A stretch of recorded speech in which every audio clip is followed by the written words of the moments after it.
نتمنى دائما بروح رياضيه وبأجمل الرسائل التي تدعو للتسامح والتآخي واحترام الآخر ونبذ العنف وكل الدوائر السلبية والسيئة، لأنه في آخر مطاف مباراة في كرة القدم تجمع بين أبناء هذا الوطن بأسمى وقيم المواطنة التي تجمعنا تحت راية حمراء وخضراء بشعار الله الوطن الملك. تنطلق المباراة لتنطلق مع التطلعات والأماني والانتظارات من جانب عشاق الفريقين معا، وأولى البناءات الهجومية ستكون من جانب عناصر فريق الرجاء الرياضي، متابعة من جانب يوسف المطيع. الدقيقة الأولى دقائق تبقى مهمة جدا، كيف سيتم التعامل مع من جانب كرة الطرف. هل ندخل سريعا في أجواء القمة بفرص ولماذا بهدف من هذا الطرف أو ذاك كي نتابع مباراة أجمل مباراة تقدم المنتظر لا على مستوى الأداء ولا كذلك على مستوى النتيجة من وسط الميدان لفائدة فريق الوداد الرياضي. من جانب أرسن زولا كوكو لخط الوسط عبر يحيى جبران، يستلم أمين فرحان العائد لتشكيل فريق الوداد الرياضي. كانت عنده إصابة طفيفة اليوم السعيد الوداد الرياضي، خدمات أمين فرحان الوقت الذي يغيب فيه الحارس أحمد رضا التغناوتي، نتمنى إن شاء الله له الشفاء العاجل. أحمد رضا التغناوتي خضع لعملية جراحية سيغيب لأسابيع عن فريق الوداد الرياضي مقابل الوداد الرياضي. إذا والرجاء قلت بطموح البحث عن الانتصار كما هو الشأن بالنسبة لغريب فريق الوداد الرياضي في انتظار ما سيقدم في أولى دقائق القمة. كرة تلعب من جانب من جانب جلال الداودي، يحيى جبران طويلة أمامية عبر الرواق الأيمن، محاولة تقدم ومخالفة يشير الحكم لفائدة فريق الوداد الرياضي. إذا المخالفة تأتي في حدود الثانية على مقرب من مناطق فريق الرجاء الرياضي. عملية تدخل هنا، الحكم يعلن عن مخالفة لفائدة هشام بوسفيان.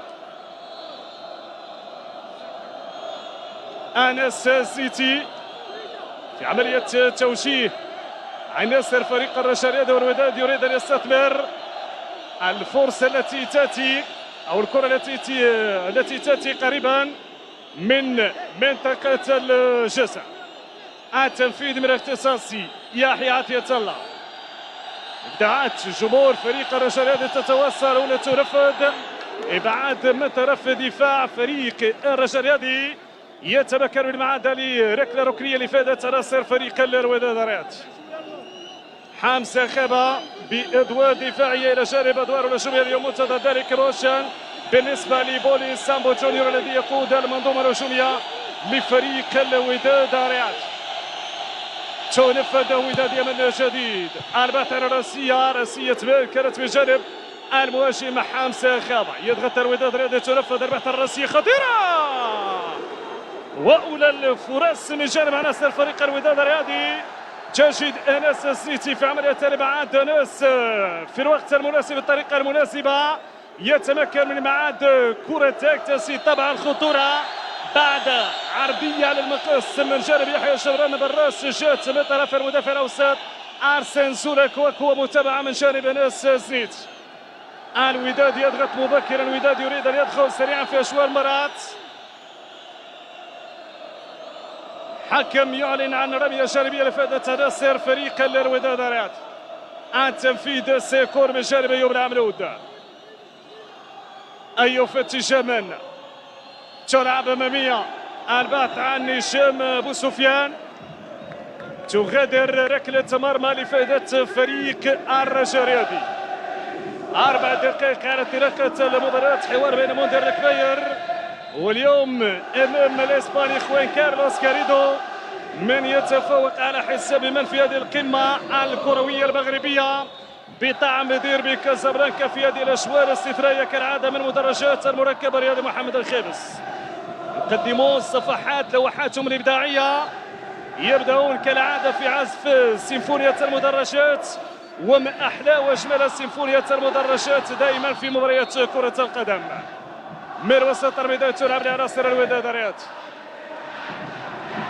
من جانب الدفاع لفائدة أرسن زولاكوكو، امين فرحان، ايوب العمرود لخط الوسط، عمليه التمويه تاتي من جانب هشام سفيان الذي يقود المنظومه الهجوميه لفريق الوداد الذي الى جانب بولي سامو جونيور، وكذلك تواجد سيف الدين بوهرة. مقطوعه شفتك من وسط الميدان للعائد محمد المكاسي عبر الوسط لحمزه خابة البينيه بلا هجوم رشاوي هنا عبر الاطراف من الجهه اليمنى، تلعب العرضيه فرصه في الخطوره والحكم يمنح ركله ركنيه لفائده عناصر فريق الرجاء.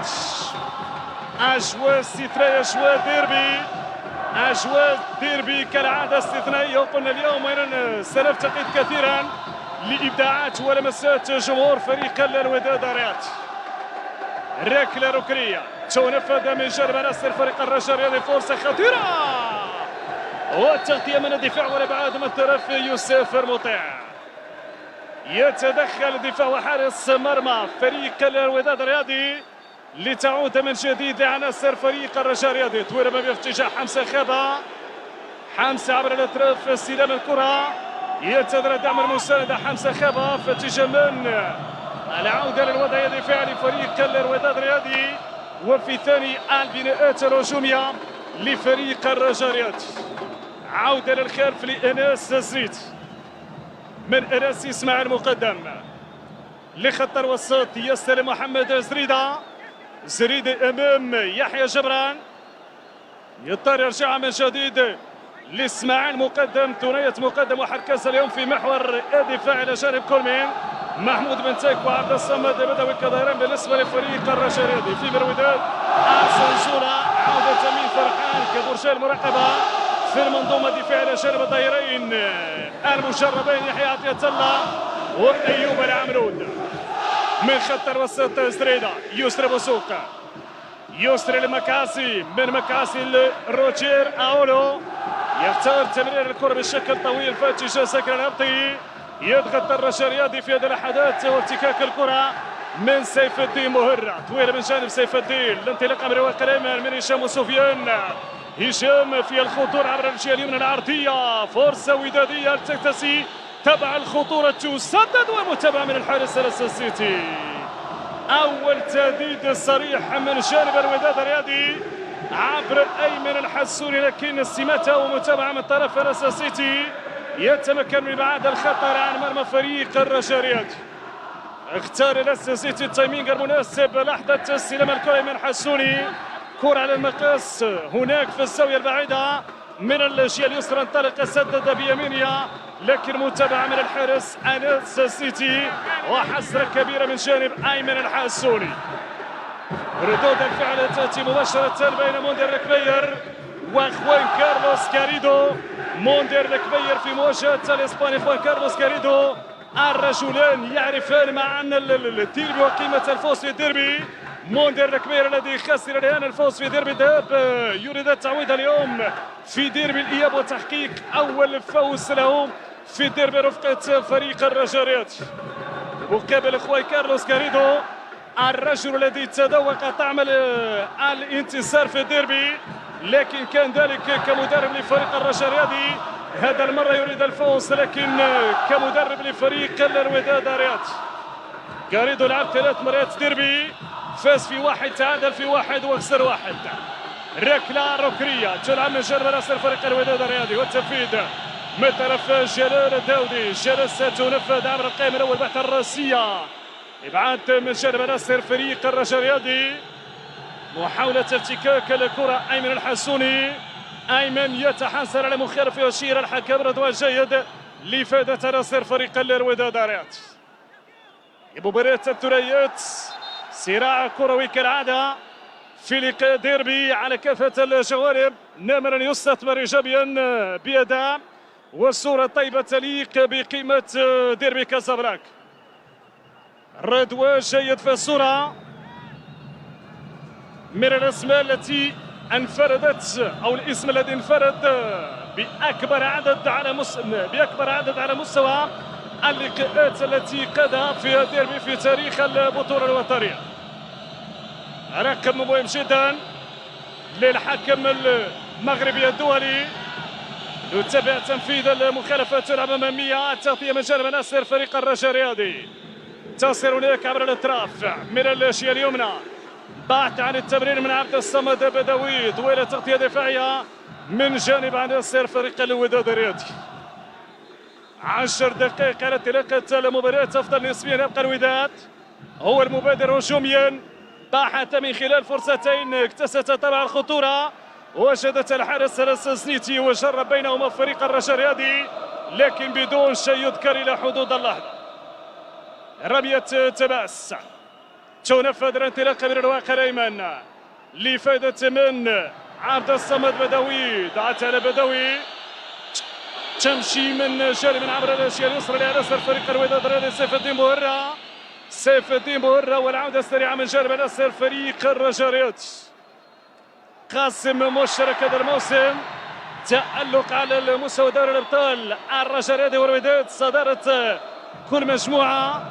الرجاء الذي حقق الانتصار في 5 نقاط مقابل تعادل وحيد في مجموعة تصدر فيها الفريق الأخضر على حساب سيمبا التنزاني، حورية كوراكري وفايبرز الأوغندي. في المقابل الوداد على حساب جميل التقبيل، بيترو أتليتيكو وفيتا كلوب الكونغولي. كرة ليانيس زنيت تمرر من جبال حركاس، محمد المكاس عبر خط الوسط يمرر الكرة للجهة اليمنى لفائدة عناصر فريق الرجاء الرياضي. دائما انطلاقة من جانب حمزة خابة، يوصل الكرة لساكر العرضي، ساكر العرضية عبر القائم الثاني يسري بصوف في الكنترول، ينتظر دم المساندة منعومة من جانب محمود رنتي. التغطية والابعاد من طرف دفاع فريق الوداد الرياضي، حكم يمنح مخالفة لفائدة أيمن الحاسوني. تدخل من روجير أولو، منح المدرب راحة في المباراة الأخيرة في دوري الأبطال اليوم يستعيد خدماته من خلال مباراة ديربي. تنفذ من جانب الوداد أرسن زولا كوكو من يحيى جبران لأمين فرحان، بناء هجومي من جانب فريق الوداد الرياضي مع دفاع متقدم لفريق الرجاء الرياضي. أمين فرحان عبر خط الوسط يعيد الكرة لأرسن زولا، يتريث الوداد الرياضي في عملية البناء الهجومي، يختار التمرير الطويل فاتي جمال، فاتي جاي هشام بوسفيان، سباق للكرة والحارس انس زنيت.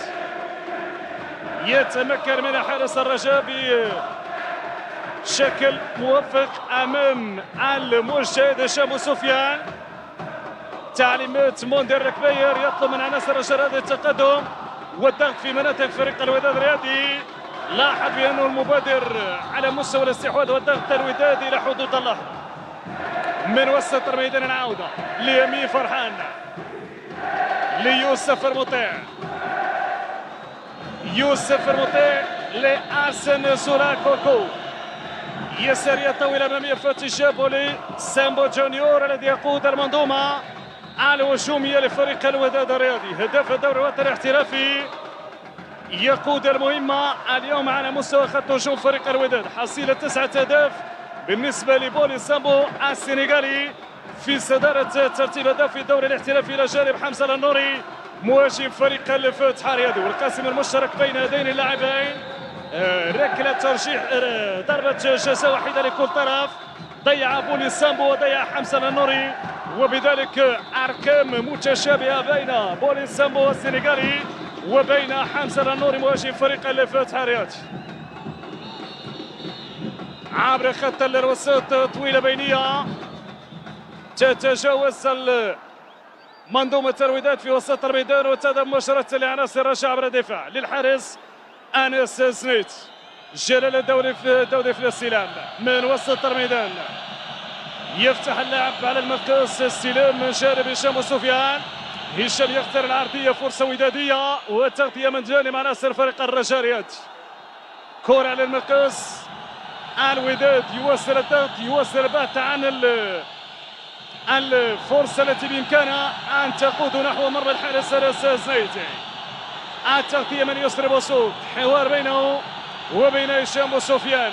بوسفيان ليحيى جبران لبوسفيان. يظهر محمد سريدة في عملية التغطية الدفاعية، لكن هنا الاستماتة، هنا الضغط، هنا المخالفة، يشير الحكم لإفادة نصر فريق الرجاء.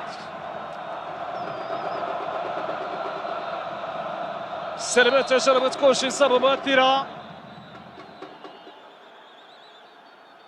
نتابع إعادة اللقطة. أصيب على إثر لاعب فريق الوداد الرياضي الجناح هشام بوسفيان. منذر الكبير خوان كارلوس كاريدو، من يتفوق على حساب من في مباراة تكتسي أهمية كبيرة للمدربين ولكل مكونات الفريقين. انس السيتي في تنفيذ المخالفة، جولة طويلة أمامية عبر وسط الميدان لسريدة. ماكاس يعيد الكرة الخلف لإسماعيل مقدم، تصل لجمال حركس من اللاجئة اليمنى. بناء شمول الفريق الرجاء، لكن بطء واضح، تردد واضح، لأنه الملاحظ كلما أراد الرجاء أن يبني هجماته إلا ويتابع منه عناصر الوداد تركز بشكل كبير من أجل ملء وسط الميدان وكسب معركة خط الوسط نجح فيها فريق الوداد الرياضي لحدود الله. عبر الوسط روجي راولو، اسماعيل مقدم، من اسماعيل لمحمود بن تايك عبر الطرف الايسر، التمريره الاماميه ليسرى بوسو، والتغطيه من جانب الدائره الايمن ايوب العمرود. متابعه من ابي فرحان لزريده، يظهر ايمن الحسوني تغادر نحو التماس لافاده فريق الرجاء الرياضي. ينفذ التماس وتظهر التقديم الجديد عبر الظهير الايمن ايوب العمرود. تجاوزنا ربع ساعة من اللعب تقريبا الآن على مشارف الدقيقة 17، لا زالت متعادلة 0-0، لا زالت القراءات تتواصل والإرشادات والتعليمات من جانب المدربين. تمس من أيوب العمرود، تلعب طويلة أمامية فتشي من الحسوني، يسري بوسوق، كرة لمحمود بن تايك، يضطر يرجع على الخلف لإفادة المدافع الأوسط جمال حركس. وصلت لروجي راولو من وسط الميدان، تقدم من طرف لاعب فريق الرجاء الرياضي، يختار تمرير في اتجاه يسري، طالت الكرة عن يسري بوسوق، تتحول رمية جانبية لإفادة فريق الوداد الرياضي. بسرعة تنفيذ من أيوب العملود، أمين فرحان، أمين يختار المراوغة، أمين لفائدة يوسف على مطيع تمريرة طويلة عبر من وسط الميدان. الكنترول هناك من جانب عبد الصمد بدوي. زكريا الأبطي، الانطلاقة والعرضية بالرجل اليمنى وركلة ركنية بعد كرة عبد الصمد البدوي.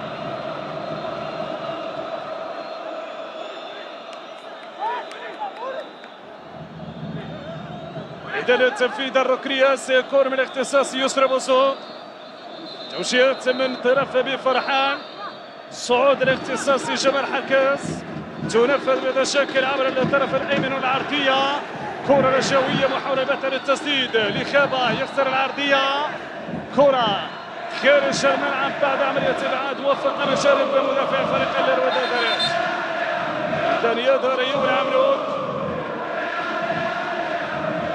رشادا يلعب الكرة بنوع من الذكاء في امل جرع ياسر فريق الوداد الرياضي عبر الجهه اليمنى من اجل تحويل مسار الكرة الجهه اليسرى. هنا الارتقاء والعملية الابعاد تمت بشكل موفق من جانب دفاع فريق الوداد الرياضي. يظهر برج المراقب امين فرحان وارسن زولا، كل ما يتعلق الامر بالكرات العالية الهوائية. ترقب وانتظار في اجواء حماسيه من جانب جمهور فريق الرجاء الرياضي، واجواء فيها لغه التفاؤل من جانب جمهور فريق الوداد الرياضي. لا الصوت يعلو على صوت الديربي، ومباراة دائما بطقوسها بنديتها بشغفها بتطلعات الفريقين. هنا تنفذ الكرة متابعة من جانب الدفاع. يتدخل دفاع فريق الوداد الرياضي عبر أرسون سولا والحارس يوسف المطيع. ركلة ركنية هي الثانية التوالية لفريق الرجاء وتنفيذ سيكون من ساكن العبدي. زكريا تنفذ البحث الراسية، خروج غير موفق من يوسف المطيع. الكرة تذهب في الزاوية البعيدة في اتجاه حمزة خبا. صراع على الكرة بين حمزة خبا وجلال الداودي. الحكم يقول ركلة مرمى لفائدة فريق الوداد الرياض. تتوتر الأسف في هذا الحدث تماما. مباراة تتواصل بروح رياضية كبيرة بين الفريقين. ردة الفعل بين حمزة خبا وجلال الداودي. يتدخل على اثر ذلك الحكم رضوان جيد.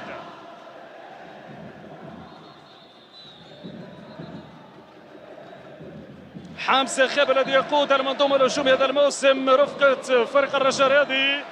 حصيل المهاجم بولي سامبو هداف الوداد الرياضي، حصيلة 15 هدف في جميع المسابقات، 6 في دوري الابطال من اصل 8 مباريات و9 في البطولة الوطنية. بطاقة صفراء سيواجه الحكم لحمزة خبا بعد التدخل اللي كان على حساب اللاعب جلال الداودي.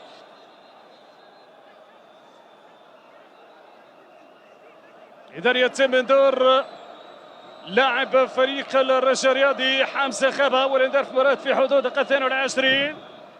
سيعود جلال الداودي إذا لاستئناف اللاعب في انتظار استئناف ذلك من طرف الحارس يوسف المطيع.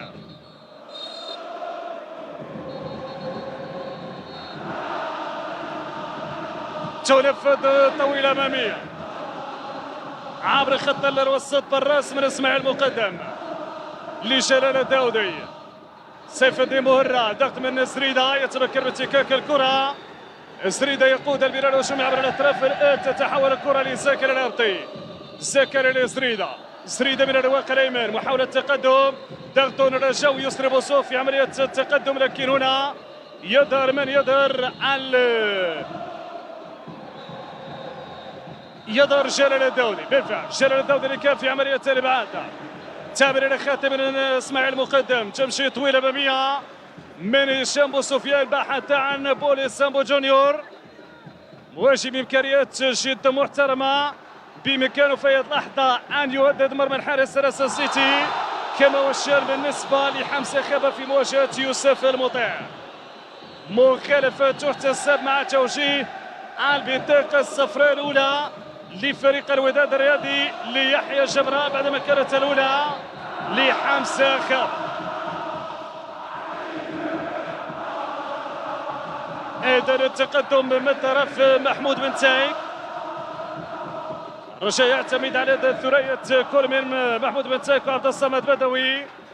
عمل الأظهرة مهم جدا للفريقين، كان نقطة ضوء قد تظهر في أي لحظة. يحيى تيتلا يبرع عملود من الوداد، عبد الصمد بدوي ومحمود بن تايك كما فريق الرجاء الرياضي.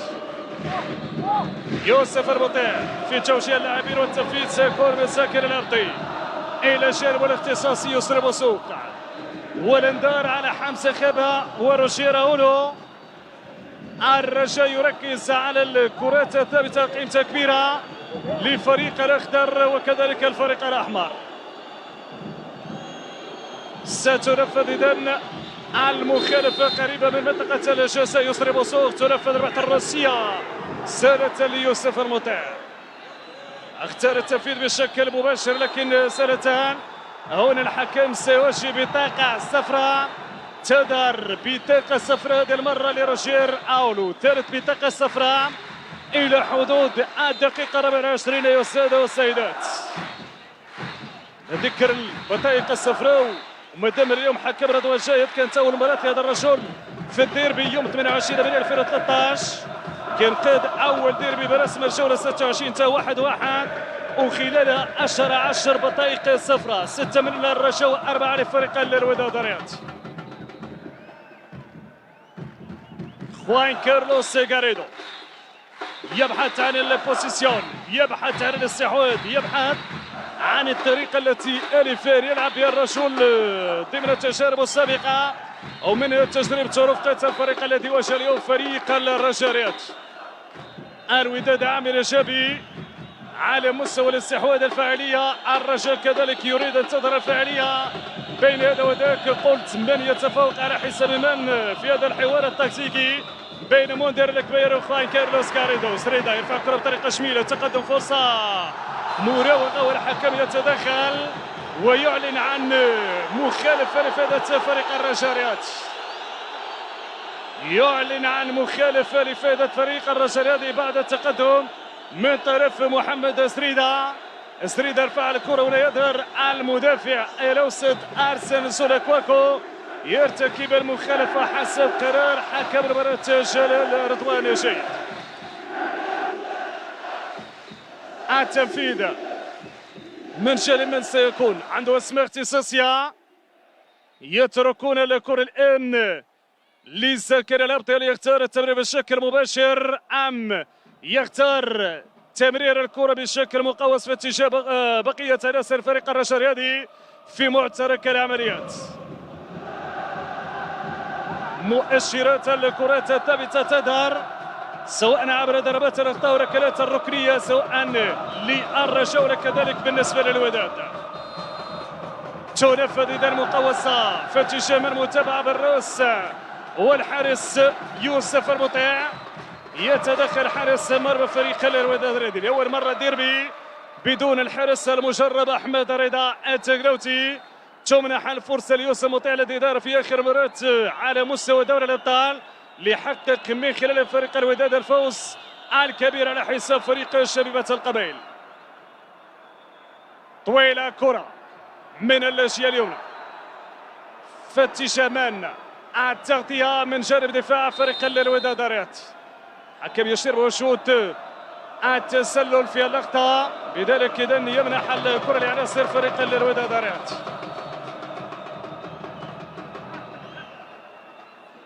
سلامات ان شاء الله لاعب الوداد مصاب سيف الدين بورا. عبد الصمد بدوي يطمئن على سلامة لاعب فريق الوداد الرياضي. هنا عملية التمرير في وضع التسلل حسب قرار الحكم وقبل اللقطة التي تدخل على إثرها لاعب فريق الرجاء الرياضي يوسف المطيع.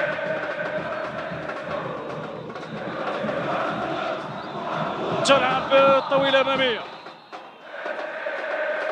بالراس من طرف اسماعيل مقدم في التغطية الدفاعية عبر خط الوسط. استلام من جانب مرمى جانب من الحسوني للرواق اليسار بتواجد حياة الله وتواجد الجناح سيف الدين بورا. استعادة الكرة من طرف راس الفريق الرجالي لكن في مناطقهم يريد الرجاء إخراج الكرة. حكم يقول ليس هناك خطأ ولا التسديدة بعيد. كرة سيف الدين بورا جرب التسديد من خارج منطقة الجزاء.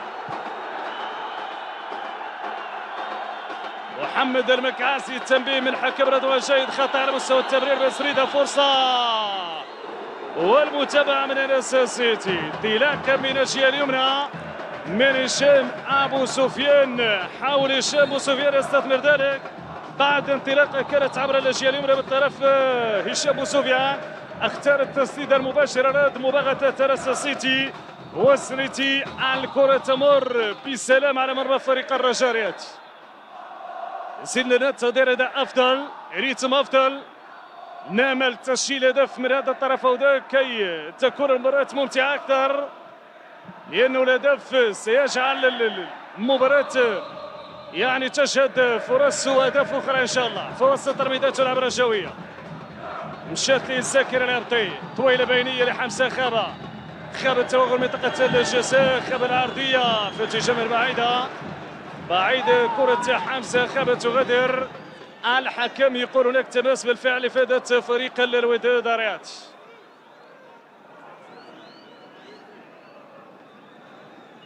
التنفيذ من ايوب العمرود.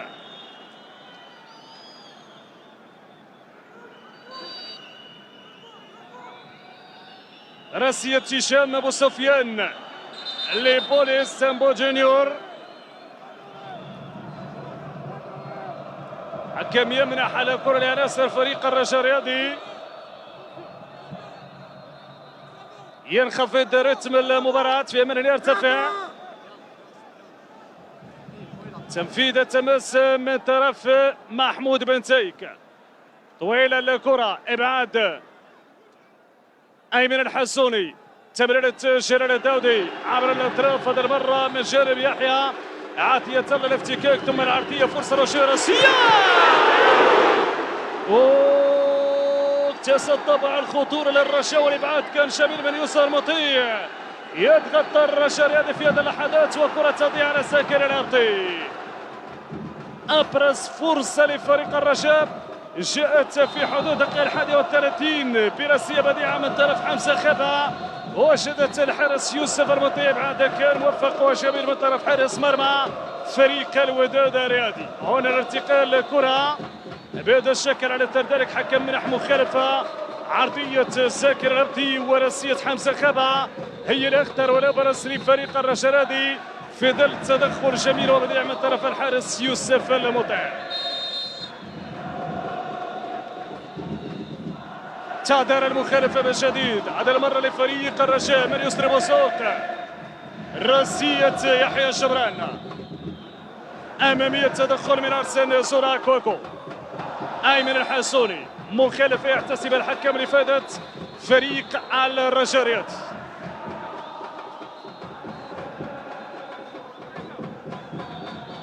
إذا في انتظار عملية تنفيذ المخالفة في حدود دقيقة 33.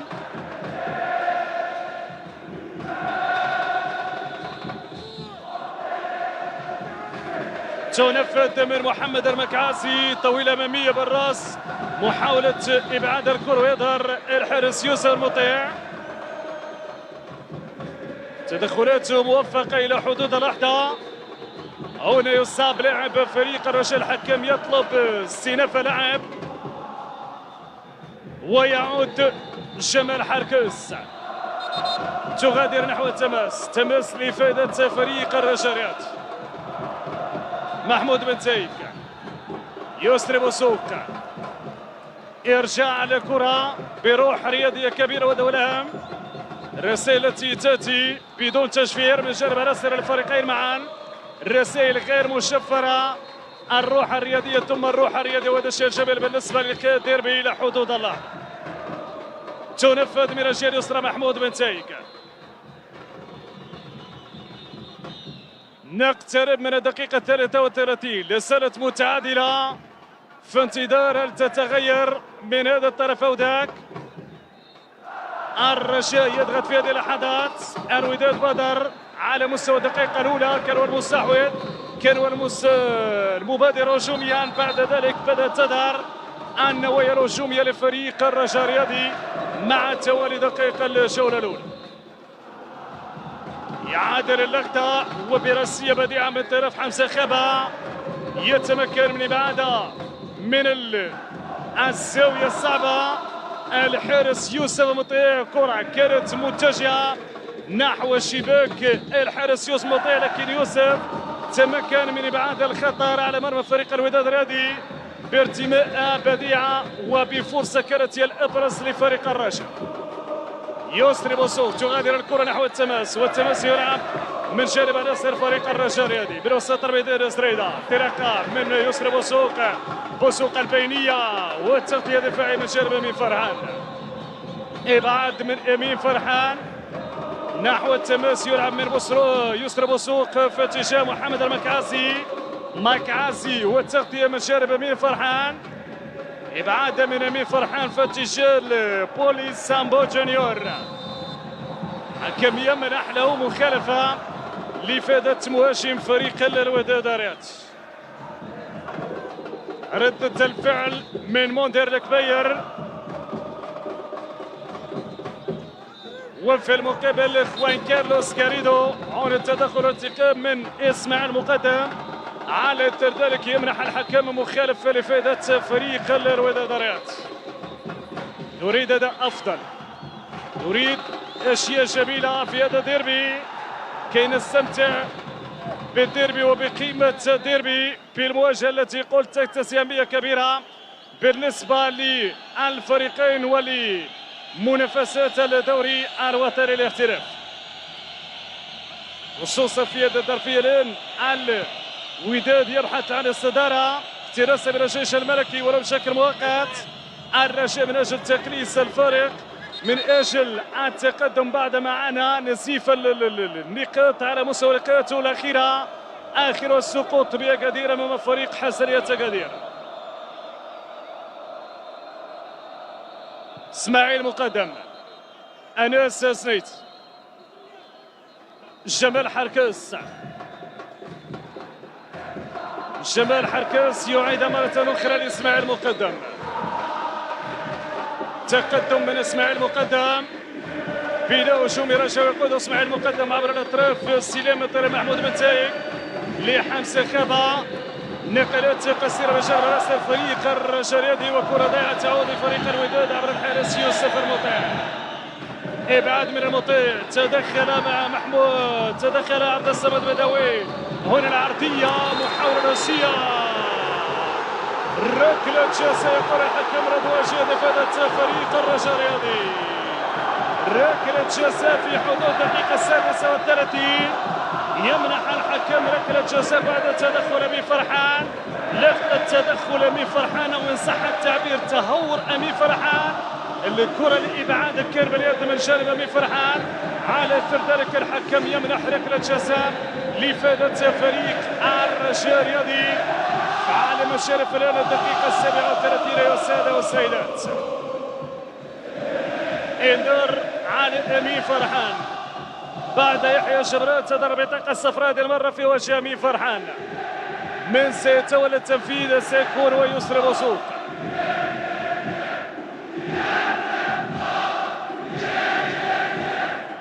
يسري بوسوق حصيلة هدفين من واحدة من نقطة الجزاء، هل يسجل هدفه الثالث نقطة الرجاء وسيكون الثاني من نقطة الجزاء أم هذه المرة ستضيع في ظل تواجد الحارس يوسف المطيع في انتظار ردة الفعل من جانب حارس مرمى فريق الوداد. حوار بين يسري بوسوق وبين يوسف المطيع، من يتفوق على حساب من؟ وفرصة ذهبية في حدود دقيقة 38 لفريق الرجاء الرياضي من خلال ركلة الجزاء التي أعلن عنها الحكم رضوان جاد بعد تدخل أمين فرحان.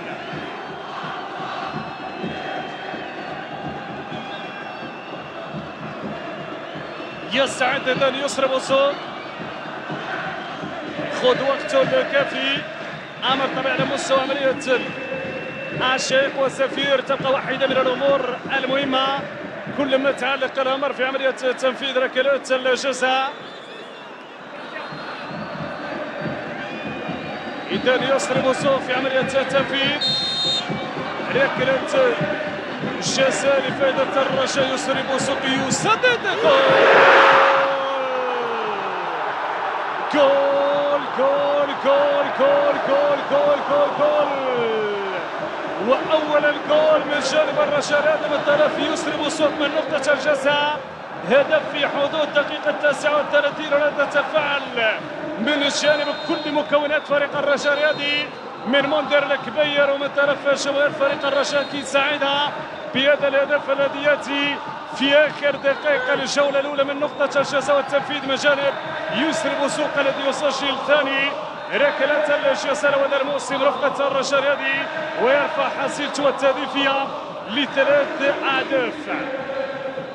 تتغير إذا نتيجة الدربي بهدف دون مقابل، ستمنح أو قد تمنح لنا مباراة أخرى بين رغبة الوداد الرياضي لتعديل النتيجة ولمال البحث من أجل العودة، وبين رغبة الرجاويين من أجل استثمار هذا الهدف والبحث عن مكاسب أخرى سواء فيما تبقى من الجولة الأولى وكذلك في انتظار الجولة الثانية الحاسمة عن كيف ستكون ردة الفعل من طرف خوان كارلوس غاريدو. يرفع من همم اللاعبين، يطلب من عناصره أن تواصل الضغط والبحث للوصول لشباك الحارس سلس زيد. طويلة الكرة ببية من محمود بن تايك، يسارية من بنتيك عبر الأطراف، هذا المرة بالرجل اليمنى. الكنترول من عبد الصمد بدوي أمامية لخابة، خابة فتش أمان، تقدم من خابة، هدف بالنسبة للرجاء، أمر طبيعي سيرفع من معنوياته. هنا كيف ستكون ردة الفعل من جانب فريق الوداد؟ عارف الوداد من الفرق التي لا تتأثر، يعني الفريق اللي عنده شخصيته، لذلك مادام 1-0 امور ستبقى مفتوحه على كل الاحتمالات في اي لحظه بامكان النتيجه ان تتغير سواء بجانب الوداد ولا كذلك من جانب فريق الرجاء رياض. ردة الفعل من موندير الكبير، علي يحقق انتصار، يعرف قيمة الانتصار في ديربي خوين كارلوس كاريدو. ردة الفعل واضحة في الصورة، وولدي سيطلب من عناصره أن تواصل البحث عن الهدف المنشود. سعادة كبيرة بطرف جماهير فريق الرجاء الرياضي بهذا الهدف المسجل. كرة تعود لأنس زنيت، وسيعود المدافع محمود بن تيك. آخر دقائق الجولة الأولى، إطلالة جماهيرية كالعادة بين من هو السعيد بالهدف وبين من ينتظر ردة فعل فريقه لتسجيل هدف التعادل. طويلة تمشي أمامية، عملية تحضير من أيمن الحسوني، محمد مكعاسي، يسري بوسوق، تغادر الكرة نحو التماس لفائدة فريق الرجاء الرياضي. ماذا الحكم يقوم بتنبيه موندير الكبير؟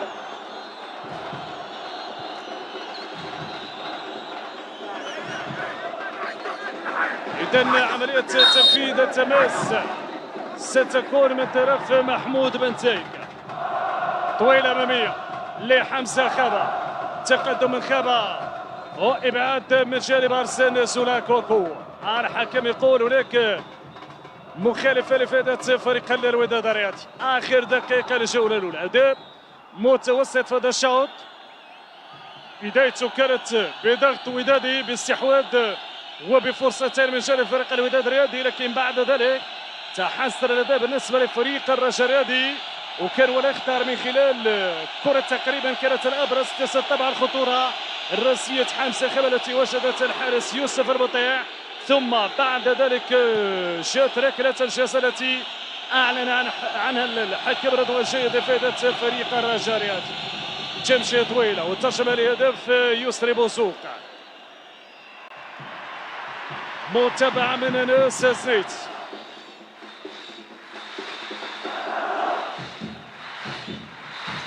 يذكر الرجاء يغيب عنه نوفل الزروني بسبب الايقاف. الوداد تحدثت عن غياباته، لكن دائما الديربي بالاسماء التي تحضر، وهذه الاسماء المطالبه بالاجتهاد والبحث عن المكسب في هذه المباراه الصعبه.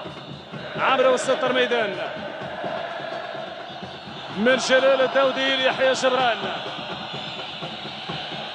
أرسن سوراكوكو، يحيى عطية الله،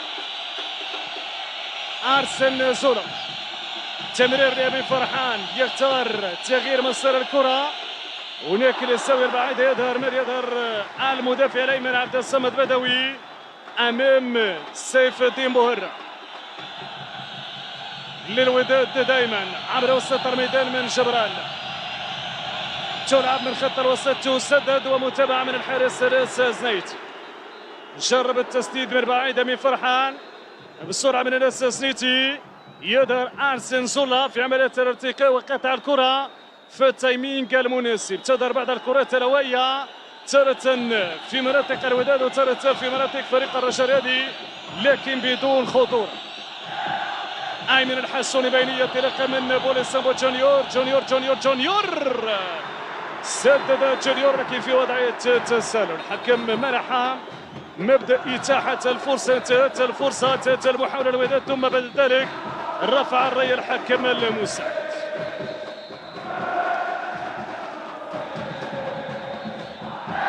إذا تسلل على فريق وداد الرياضي. هذه المناصرة المحبة تتفاعل، ضغط المباراة أمر طبيعي، مباراة مهمة من أجل الصدارة، مباراة مهمة من أجل تأكيد التفوق بعد الفوز الأخير. مباراة فريق الذهب هنا الخطورة قد تظهر بعدما فقد التوازن أيوب العمرود في ظل خسارة ديربي الذهب بهدفين مقابل واحد، وقبل كذلك في لكي الموسم الماضي. الوداد يريد الثالثة والرجاء يريد أن يوقف هذه السلسلة من خلال انتصار يستعد من خلاله نغمة الفوز في الديربي.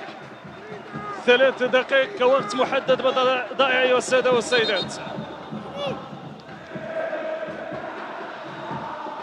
تنفذ من محمود بن تيكا. تماس يلعب بشكل طويل في اتجاه جبران في التغطية. عادة رجوية خاب بدون خطأ. يشير حكم المباراة يطلب مواصلة اللعب. يدخل من يدخل جبل حركس. يظهر يحيى عطية الله. صورة جلال الداودي. جلال يوسف المطيع عبر المير لأرسن صورة. محاولة إخراج من مناطق فريق الوداد الرياضي لكن فقط عناصر الرجاء الرياضي. تمرر لخابة تقدم الخابة فرصة رجوية وتغطية من طرف عناصر فريق الوداد بإبعاد كالموفق من جانب يحيى عطية الله. يتحصل على إثر فريق الرجاء الرياضي على تماس يحتسب من الأشياء اليمنى للرجاء. إصابة لاعب الرجاء الرياضي سكر الأبطي عناصر الرجاء تستهدف اللاعب من الطرف الأيمن حيث يتواجد دائما عبد الصمد بدوي العرضية. فرصة رجوية وتغطية من جانب فريق الوداد الرياضي. يعتمد الآن على الهجمة المرتدة السريعة. يقود أيمن الحصولي بوسط الميدان. زيادة عددية قد تظهر لفريق الوداد الرياضي. تقدم عبر الأطراف سيف الدين بوهرة في محاولة التفوق على روجير أولو وروجير في عملية التغطية الدفاعية والحكم يمنح تماس لفائدة الوداد الرياضي أو منح الخطأ لفائدة الوداد الرياضي. بداية أن التدخل كان غير مشروع. بداية أن المكاتفة لم تكن سليمة من جانب روجير أولو. إصابة ساكر الهبطي.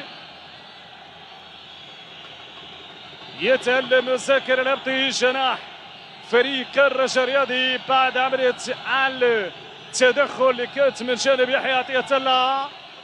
على إثر ذلك سقط ساكر الهبطي ويتدخل الطاقم الطبي لفريق الرجاء الرياضي. سلامة لكل اللاعبين بدون استثناء.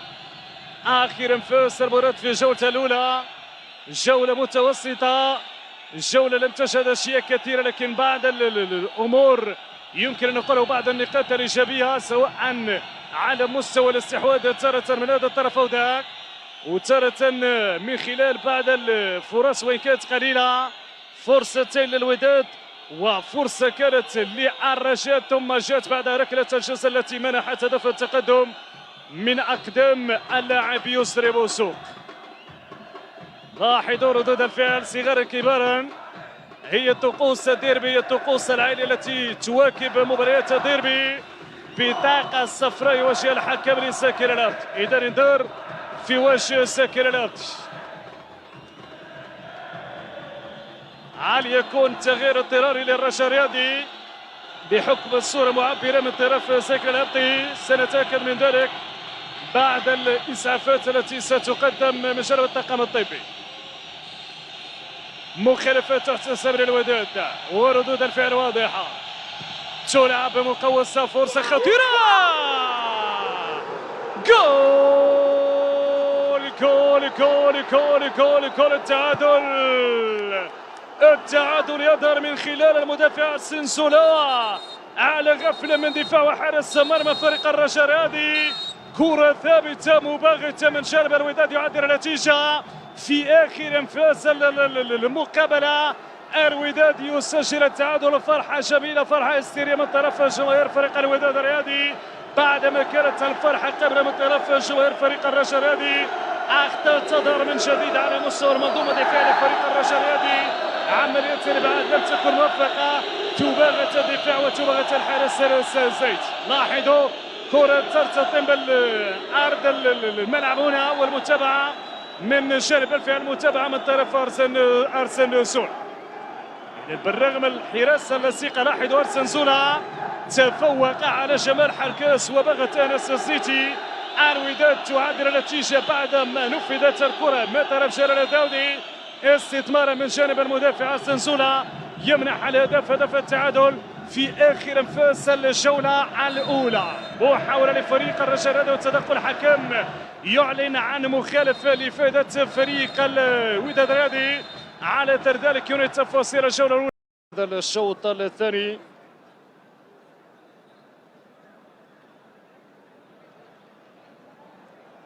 انتظار كذلك التغييرات التي ستظهر في الجولة الثانية. كل مدرب عنده مجموعة من الخيارات، مجموعة من الأسماء، مجموعة من الأوراق سيلعب بها في الشوط الثاني.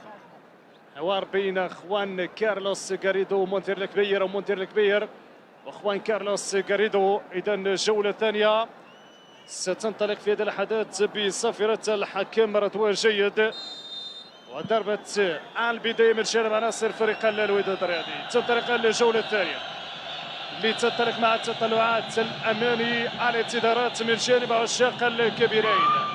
من وسط الميدان جلال الداودي، يحيى جبران، أول بناء هجومي لفريق الوداد الرياضي. معنويا تسجيل هدف التعادل في آخر أنفاس الجولة الأولى مهم جدا للكتيبة الحمراء. كيف ستكون ردة الفعل على اثر ذلك في الجولة الثانية من جانب الكتيبة الخضراء فريق الرجاء؟ تنفذ من الطرف الأيسر، تماس يظهر اسماعيل مقدم في عملية الإبعاد. زريدة خبر المكعاسي يختار البينية طويلة أمامية وتغطية من جانب سولا، يضغط من الرجاء الرياضي. فرصة خطيرة،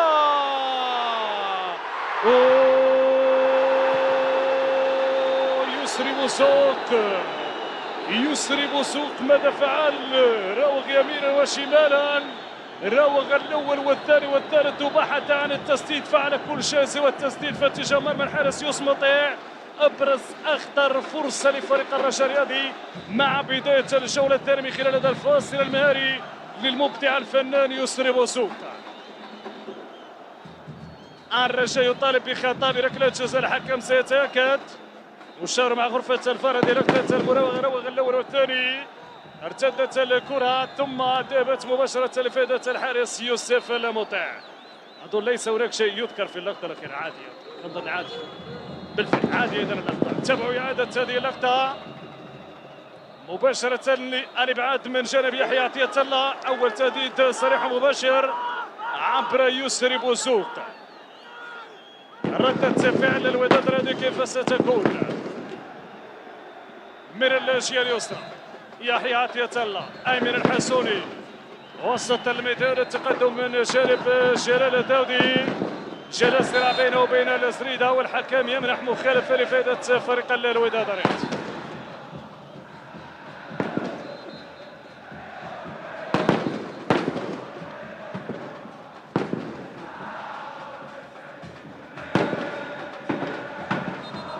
تنفيذ المخالفة سيكون من طرف جلال الداودي إلى جانبه يحيى جبران. جلال في التنفيذ إذن يمرر لسيف الدين بوهرة، أيمن الحسوني وسط الميدان أرسن زولا، تمرر هناك اليمين فرحان طويلة من أمين وانطلاقة أيوب العملود، لكن طارت الكرة على أيوب العملود تتحول ركلة مرمى لفائدة فريق الرجاء. من يصل مبكرا للشباك في دقائق الجولة الثانية سيكون الأقرب، أقول سيكون الأقرب لتحقيق الهم في هذا الديربي وهو نتيجة الانتصار.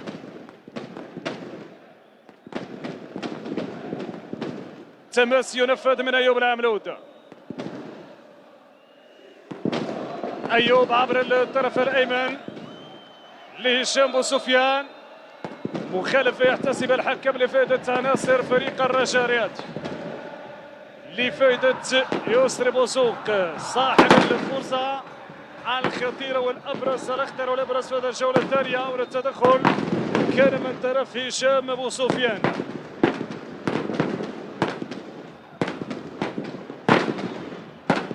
التنفيذ من أناس سنيت،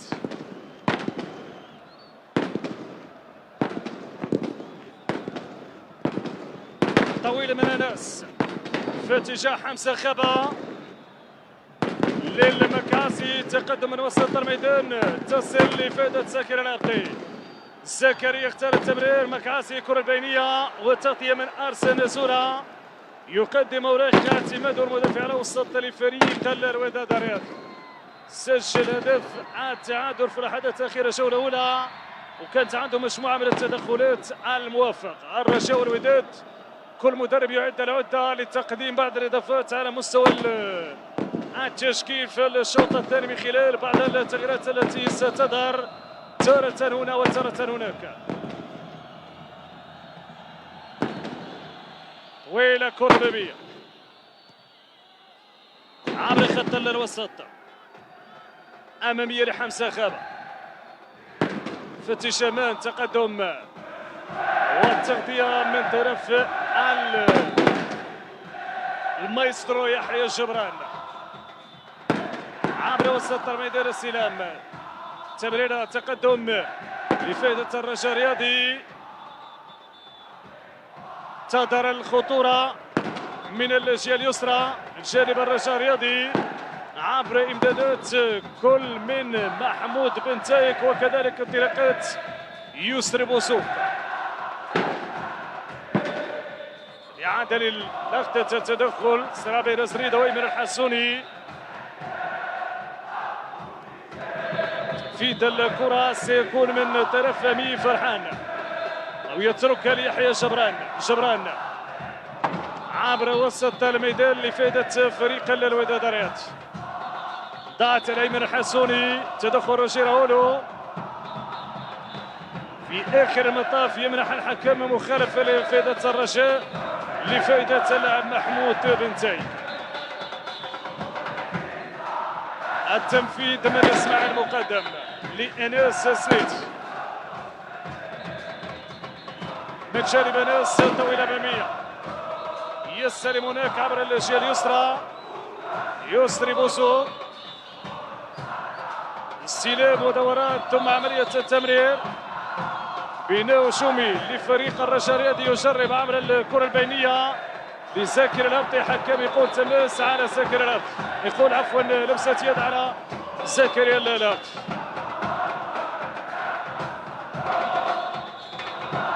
يمنح الخطأ لفائدة فريق الوداد الرياضي. دقائق الشوط الثاني بدايتها مبادرة من طرف الرجاء الرياضي. بعد ذلك كيف ستكون المعطيات، كيف ستكون الصورة ولا الانطلاق على الحكاس، وحكم يقول وصل ليس هناك خطأ. حمزة خابة، تقدم خابة ويعلن الحكم عن خطأ لفائدة فريق الرجاء الرياضي. نقترب من الدقيقة 53. هون التدخل من طرف أرسن زولا، خوان كارلوس كاريدو، موندير الكبير. التعليمات متواصلة من دكات البودرة. واقفين متفاعلان يعيشان على أعصابهما في هذه المباراة المهمة. هون تنفذ من يسرى بوسوق البحث عن الراسية وتغادر ركلة ركنية في هذه التغطية دفاعية موفقة من جانب دفاع الوداد الرياض. يظهر أمين فرحان، لكن هذه المرة ظهور بالشكل إيجابي على خلاف الظهور السلبي اللي كان في الجولة الأولى بلمسة يد منحت ركلة الجزاء لفائدة الرجاء الرياض. تنفيذ من يسري بوسوق، يسري عبر القائم الأول، فرصة تدخل ترتد الكرة، ضغط من جانب فريق الرجاء الرياضي في اتجاه حمزة خابة بالراس، يبعد الكرة أرسن زولا من جديد الرجاء، ثم يظهر اللاعب جلال الداودي والكرة لفريق الوداد. يقول حكم المباراة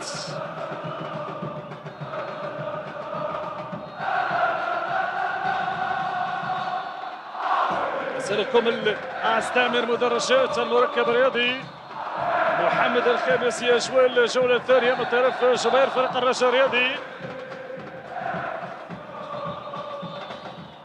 خوان كارلوس كاريدو، البحث عن انتصار في الديربي كمدرب لفريق الوداد الرياضي، وليس كمدرب للرجاء الرياضي حينما فاز مع بديربي من اصل 3 دربيات، فوز تعادل وهزيمه. انس سريت استلام من الطرف الايسر عبر الجهه اليسرى لفائده فريق الرجاء. يشير حكم المباراة يمنع مخالفه لعناصر الوداد الرياضي او رميه تماس، يقول حكم المباراة. تنفيذ التماس من ايوب العملود، يدخل روجير هولو، ابعاد من المكعاسي لحمزه خابه، الانطلاقه من طرف زريده للمكعاسي، يسال الكره للجهه اليمنى لعبد الصمد. بدوي فتحي جمال، بدوي خطوات، تبادل الكره من عناصر فريق الرجاء الرياضي. هنا التقدم، هنا الفرصه، هنا المحاوله، الخطوره، والحكم يقول ليس هناك خطا واصل. يوسف المطيع تغادر ركله ركنيه، سوء تقنيه، سوء تفاهم في اللقطه الاخيره على اثر الحكم يمنح ركله ركنيه لفائده عناصر فريق الرجاء الرياضي.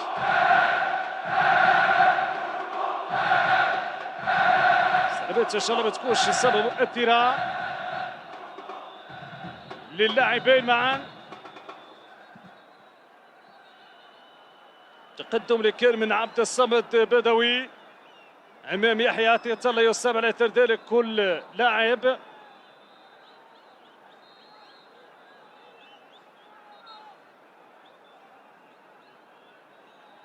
الشوط الثاني دقائق تتواصل، نصل الدقيقة 56. مدير الكبير يبحث عن الحلول في هذه الجولة الثانية، قسم مشترك بينه وبين خوان كيرلوس كاريدو. الأوراق قد تظهر على مستوى التغييرات في هذا الشوط الثاني من جانب كل طرف. يسري بوزوك،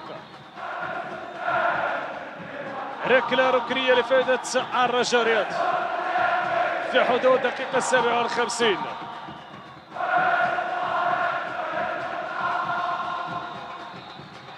تنفيذ الركنية عبر القائم الأول في اتجاه مركز، في اتجاه جمال حركاس، تغادر ركلة مرمى لعناصر فريق الوداد الرياضي.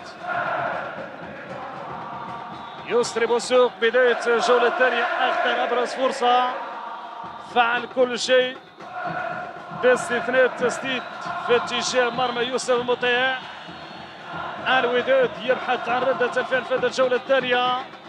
الوداد يتحين الفرصة لردة فعل في الشوط الثاني، سيكون مفتوح على كل الاحتمالات. كرة أمامية، التسديدة بعيدة من محمد زريد.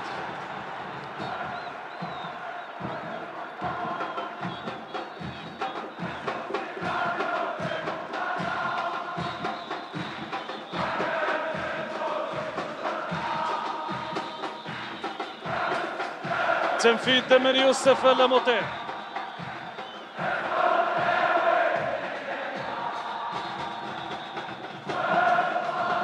طويلة، كرة أمامية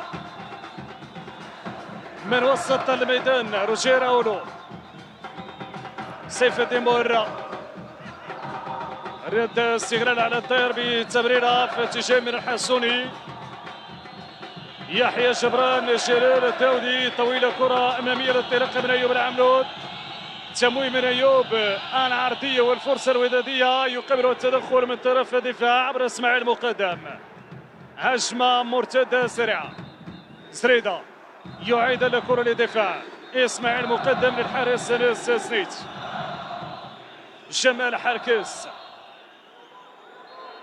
عبد الصمد بدوي، يلقى من بدوي من الجهة اليمنى، بدوي ويغطي أرسن سولا كالعادة أمام المهاجم حمزة خابة. يرسل ثقة لتحركات حمزة خابة هنا، وروغ شميل مساكن الهبطي من طرف بدوي، تمرر أمامية للمكعاسي، تبادل الكرة بطريقة شميل الرجوية، هنا العرضية، هنا الخطورة والإبعاد في التايمينج المناسب من جانب الدفاع. فرصة للرجاء وتغطية موفقة من طرف دفاع فريق الوداد الرياضي. يظهر أمين فرحان ويظهر إلى جانب أيوب العملود. عالم الشارف في الدقيقة 15 لا زالت متعادلة 1-1. ركلة ركنية يسري عرضية فتي جمال زكي الهبطي بحث عن الكنترول ما كانش موفق في ذلك. هنا ضغط من جانب المكعاسي تحضير من الجهة اليسرى العرضية فرصة راسية وإبعاد الكرة من جانب فرحان. إبعاد من فرحان ضغط الرجاء الرياضي هنا من جانب حمزة خبا بحث عن التمرير عن العرضية لكن الكرة تطمت بيحيى عطية الله. الأخطر الآن الرجاء الرياضي والوداد في الوضعية الدفاعية عبر المرتدات الهجومية يبحث لتهديد مرمى الحارس أنس سنيت من اسماعيل مقدم لأنس.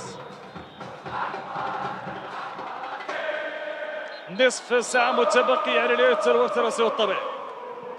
ربع ساعة تهديد من الرجاء في مناسبتين والوداد لازال يبحث عن أولى الفرص السانحة للتسجيل في هذه الجولة الثانية.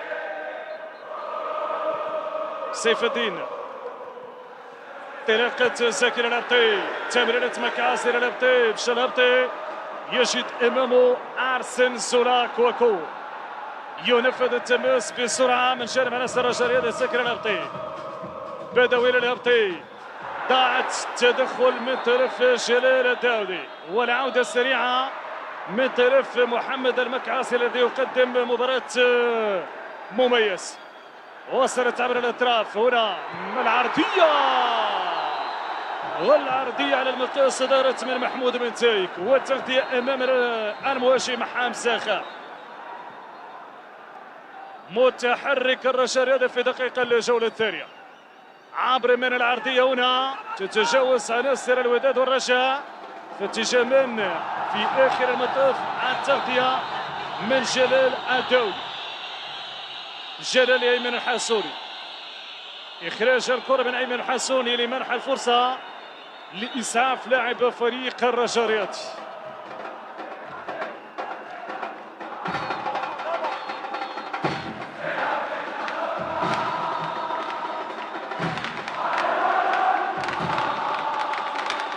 إعادة للقطة الأخيرة صراع اللي كان بين جلال الداودي وجمال حركس.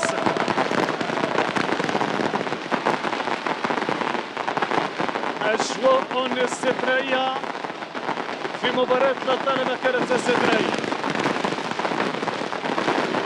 سيف الدين بورا وابو سفيان دخول سهير المترجي ودخول مؤيد اللف.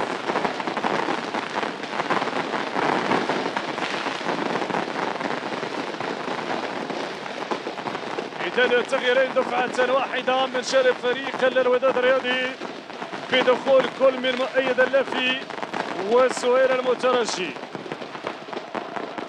يراهن خوان كارلوس كاريدو على الإمكانيات سهير المترجي وقدرات مؤيد اللفي على مستوى المنظومة الهجومية والصورة هنا غنية عن كل تعليق.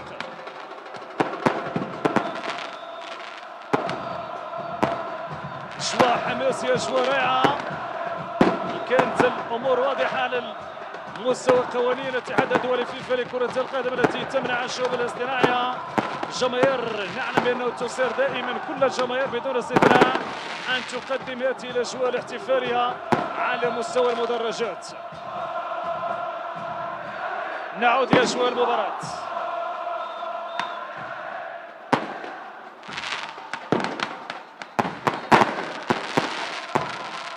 تعود الكرة لعناصر الوداد الرياضي. تنفيذ التماس من يحيى عطية الله.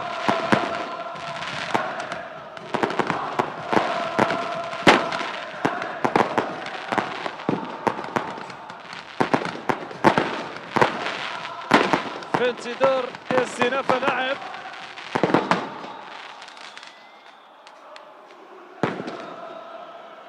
رضوان جيد يوقف المباراة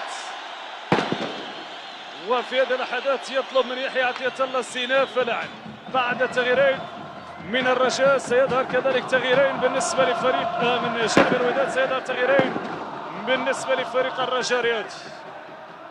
سيشرك ورقة محمد بولكسوت.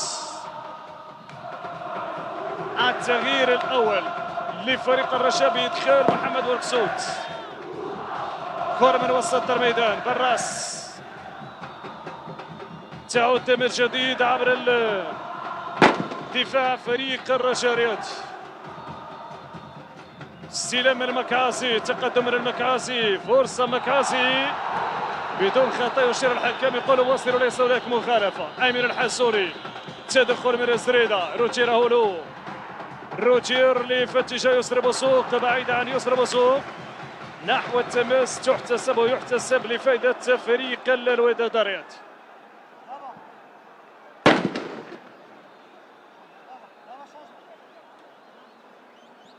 تنفيذ التماس من أيوب العملود.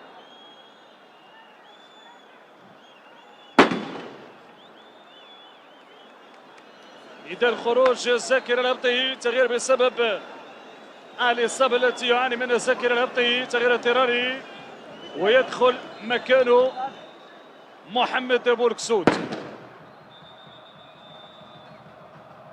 مركز بمركز، خروج جناح ودخول جناح. محمد بولكسوت وإن كانت عنده أدوار مزدوجة على المستوى الدفاعي وكذلك الهجومي. هنا تمرر كرة من الجهة اليسرى عبر من جانب زريدة. أمامية الرجوية تعود لفريق الوداد الرياضي. إبعاد من يحيى جبران، تغادر نحو التماس لفائدة فريق الرجاء الرياضي. الوداد إلى حدود اللحظة بدون ردة الفعل، وخوان كارلوس كاريدو يقوم بتوجيه اللاعبين على مستوى خط الهجوم بإدخال مؤيد اللافي وبإدخال زهير المترج. وصلت عبر الطرف الأيسر رجوية من جانب بولكسوت. العرضية هنا فرصة في الخطورة. جول جول جول جول جول وأي جول. لحظات قليلة بعد دخول محمد بولكسوت، هدف براسية باغت دفاع وحارس مرمى الوداد الرياضي. التايمينج المناسب من جانب بولكسوت على مستوى الانطلاقة بالراسية، والتغيير كان مناسبا من جانب مندر الكبير. رمى بورقة هذا اللاعب بولكسوت الذي استطاع أن يسجل الهدف الثاني أمام أندور دفاع وحارس مرمى فريق الوداد الرياضي. تتغير النتيجة هدفين مقابل واحد. لاحظوا الكرة العرضية ارتدت بعدما تدخل مدافع السنسولة. ارتدت الكرة أمام بولكسوت، يخطفها بالراس ويسجل الهدف. كان إلى جانب أيوب العمرود. نتابع هنا كيفية التدخل من السنسولة بعد كرة وبعد تمريرة وبناء هجومي قاده محمد أسريدة من وسط الميدان.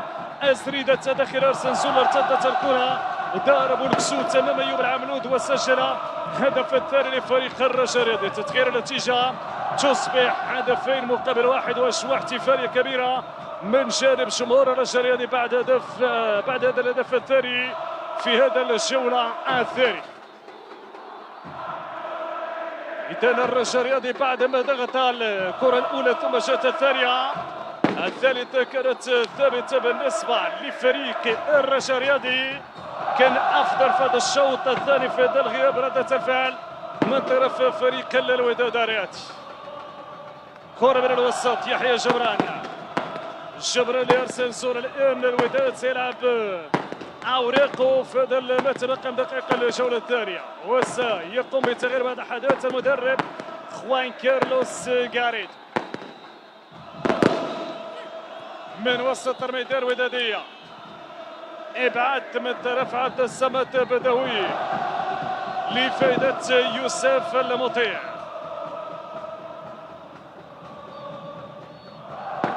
إذا يسعد دخول رضا الجعدي.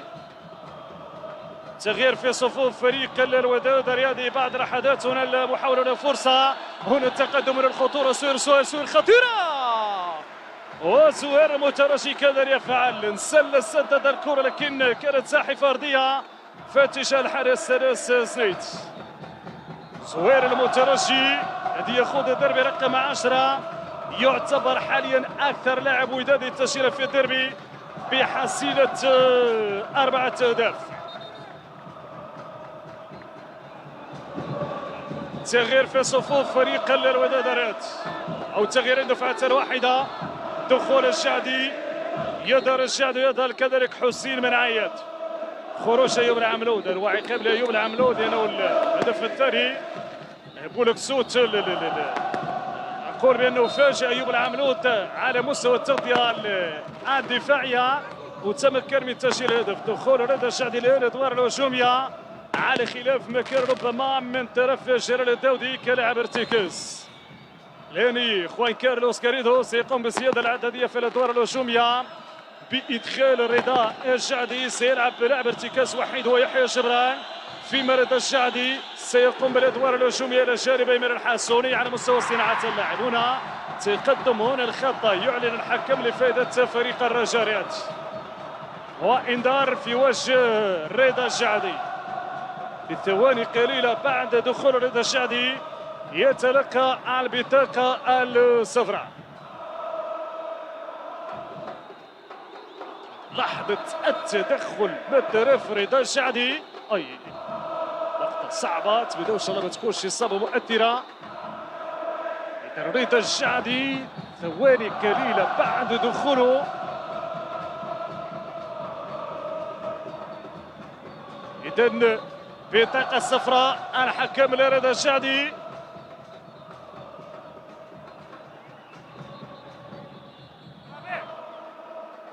نقترب من الدقيقة 71، نتيجة مسجلة بمكم هدفين مقابل واحد. تغييرات في الشوط الثاني بإمكانها تتغير في أي لحظة بين رغبة الوداد لتعديل النتيجة بقيادة خوان كارلوس كاريدو وبين رغبة منذر الكبير لاستثمار هذا الهدف سواء عبر المحافظة عليه وتسجيل هدف ثالث. يترقب وينتظر جمهور فريق الوداد الرياضي ما ستفرز اللحظات المتبقية من هذه المباراة الصعبة. ماذا هناك؟ الحكم يشير بمخالف لفائدة فريق الرجاء الرياض.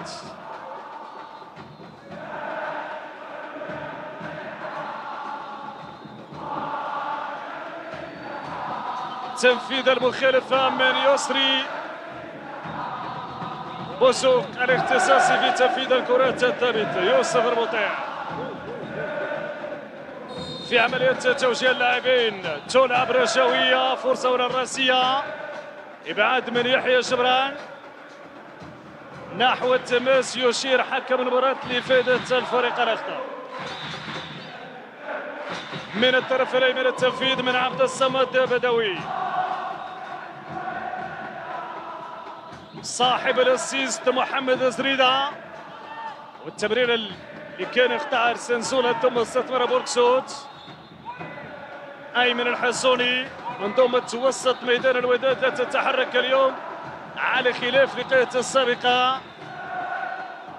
ايمن الحصوني لازال يبحث عن تلك اللمسة التي بامكانها تمنح الحلول على مستوى صناعة اللعب في انتظار ما سيقدم بدخول سوير مترجي ميد اللافي. الرجاء يراهن بشكل كبير كالعادة على كل من حمزة خيبة ويسرى بوصول كما حدث في الجولة الأولى، وعلى بولكسوت الذي دخل في هذه الجولة الثانية.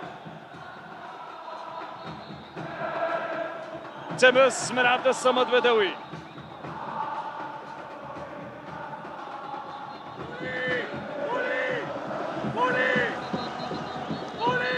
ماذا هناك؟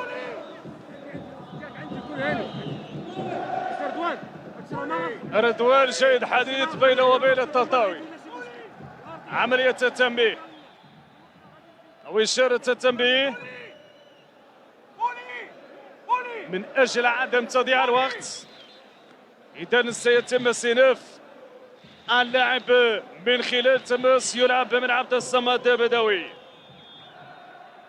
بدوي مرفوعة للمكعسي، تدخل من يحيى عطية الله تغادر تماس لإفادة فريق الرجاء. ينفذ التماس مكعاسي، تقدم مكعاسي يرفع كورته في اتجاه منطقة الجزاء. هنا محاولة هنا استلام بولكسوت خطيرة،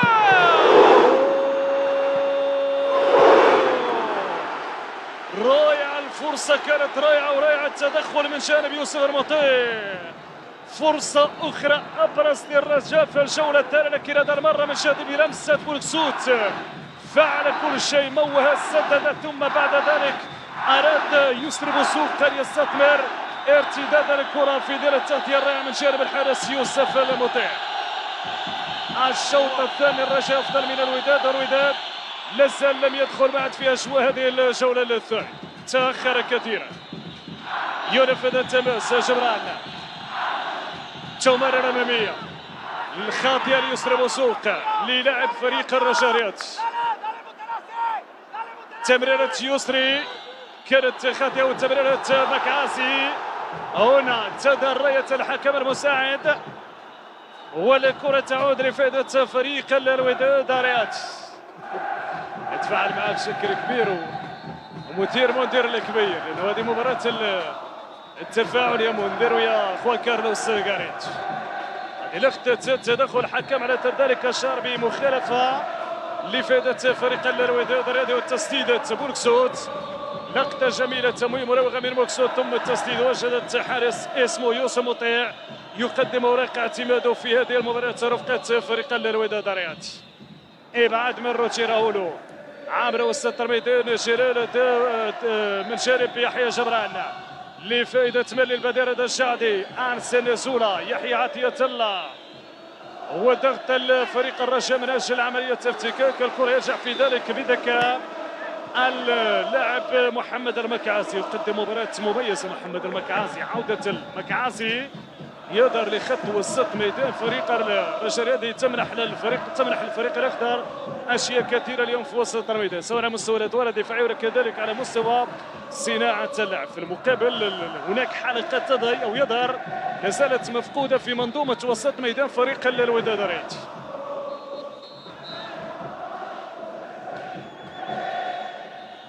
كره ملعوبه للوداد، مشات اماميه مكعاسي، يحيى عطية الله، يسري، سلام يسري، مراوغة تمويه، عبد الصمد بدوي. تمريرات قصيرة من جانب رأس فريق الرجاء رياض. لا زالت للرجاء روجي راولو، ومخالفة لفائدة فريق الوداد.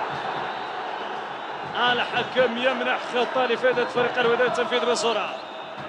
سهير مترجي، سهير هناك عبر الاطراف من الجهه اليمنى بالراس من عيادة عبر خط الوسط. هنا محاولة تمرير الكرة من فرحان بن عيادة، ايمن الحسوري، رضا الجعدي، رضا البحث عن الممرات، عن المنفذ، عن الحل. هنا التغطية من طرف بولكسوت، تأخر في عملية التمرير. سريدا، ضاعت سريدا الآن لفريق الوداد الرياضي، والحكم الذي يشير بمخالفة لفائدة فريق الوداد الرياضي.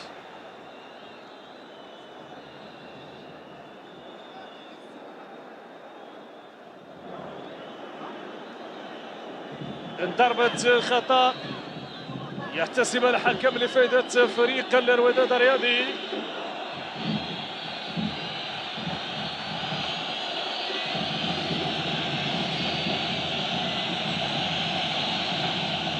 تنفيذ من يحيى عطية الله، واحد من الاسماء الاختصاصية في تنفيذ الكرات الثابت.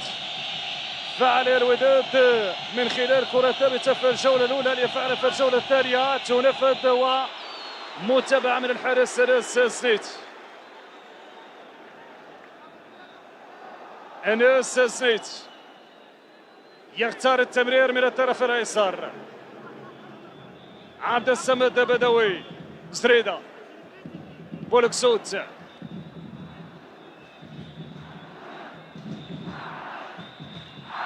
النصر الرجاء الرياضي في عملية بناء الهجمة من الدفاع من وسط الميدان، من وسط ثم العودة بعد ذلك للدفاع في ظل الدفاع متقدم والضغط المتقدم من الوداد. يوسف المطيع، أرسن سولاكوكو، رضا الجعدي، يحيى عطية الله، يضطر أرسن سورة، يرجع ليوسف المطيع مع ضغط من طرف محمد المكاس. اسماعيل مقدم، زريدة، تمريرة، تقدم، ضغط من طرف زير مترجي، لكن سباق للكرة شبه الحركاس، ويرجع الكرة لزنيتي. زنيتي تمشي طويلة أمامية. 10 دقائق تقريبا متبقية على نهاية الوقت الرئيسي والطبيعي. كرة خطيرة من طرف بوليس سامبو جونيور، ان كنترول ثم التسديد، لكن ترتد الكرة تتحول لعناصر فريق الرجاء الرياضي. لازال ساقط بولي سامبو جونيور. طويلة، كرة أمامية من الناس، زنيتي لحمزة خبا. ماذا هناك المخالفة تحتسب لفائدة فريق الوداد الرياضي.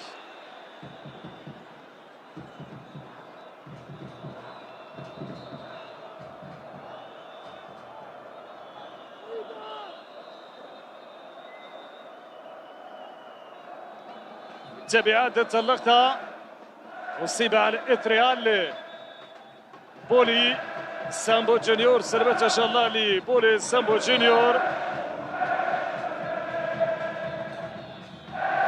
من وسط الميدان لفريق الوداد الرياضي.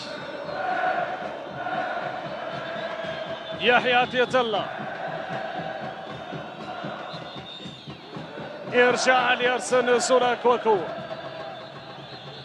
من الوسط رضا الجعدي، جبران في الجهة اليمنى، تواجد اللاعب الحسين بن عياد اللي دخل مكان ايوب العملود.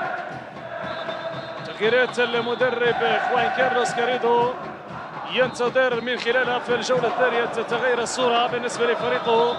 منذر الكبير نجح في تغييراته بلمسة محمد أبو الكسود. رضا الجعدي يتريث رضا، يحيى عطية الله، رضا الجعدي من الطرف الأيمن، أرسن أو أمين فرحان لبن عيادة. بن عيادة مرة أخرى يرجع للمدافع أرسن سولا، يجرب في اليمين ويجرب كذلك عبر اليسار. الرواق الأيمن بقيادة الإم بن عيادة، والرواق الأيسر بتواجد سهير المترجي. وين تمشي من الجعدي، بينية تغطية دفاعية من طرف عبد الصمد بدوي لإناس السيتي، والسيتي في عملية بعد الكرة نحو التماس. الكنترول من جبران، أرسن سورة، أمين فرحان، طويلة من أمين عبر الجهة اليمنى بن عيادة، محاولة تقدم من بن عيادة. ماذا هناك حكمي يشير بتسلل أظن، يقول تسلل على الحسين بن عيادة. مراقبة لصيقة من طرف بوركسوت للحسين بن عياد. هذه لقطة التمرير، ويرفع الراية الحكم المساعد حمزة خابا. الرجاء يريد الثالثة من أجل أن يخطو خطوة كبيرة نحو الفوز بنقاط الثلاث. الوداد الآن في درجة الوضعية يريد الخروج بأقل الأضرار وهي نتيجة تعادل. عبد الله حيمود هو مريد حارس مرمى فريق الوداد الرياضي. يتفاعلان مريد وعبد الله حيمود كما أشار الآن بالنسبة لكل طاقم فريق الوداد الرياضي عبر وسط الميدان. من الجهة اليمنى أيمن الحسوري، أيمن ليحيى جبران، سهير مترجي، رضا الجعدي، رضا يختار التمرير بحث عن الكرات الطويله لويفا تجاب لسامبو جونيور. فاطمه لذلك الرجاء، فاطمه لذلك الرجاء، وردة الفعل من جانب الحارس الاحتياطي لفريق الرجاء الرياضي. اسماء اللي تتفاعل الان تعيش اجواء المباراه في لحظاتها الاخيره، سواء بالنسبه للوداد وكذلك بالنسبه لفريق الرجاء الرياضي. تمشي من الطرف الايسر، تمريره خاطئه مقطوعه وداديه تعود، والوداد يستعد للقيام بتغيير في هذه اللحظات باشراك ورقات حميده حداد. اللي كان سبق حامل قميص فريق الرجاء ولعب امام فريق الوداد الرياضي وسجل بقميص الرجاء من الوداد، واليوم يرد ذلك بقميص فريق الوداد الرياضي. يحيى عطية الله يغادر في هذه اللحظات ودخول حميده حداد. انس زريت،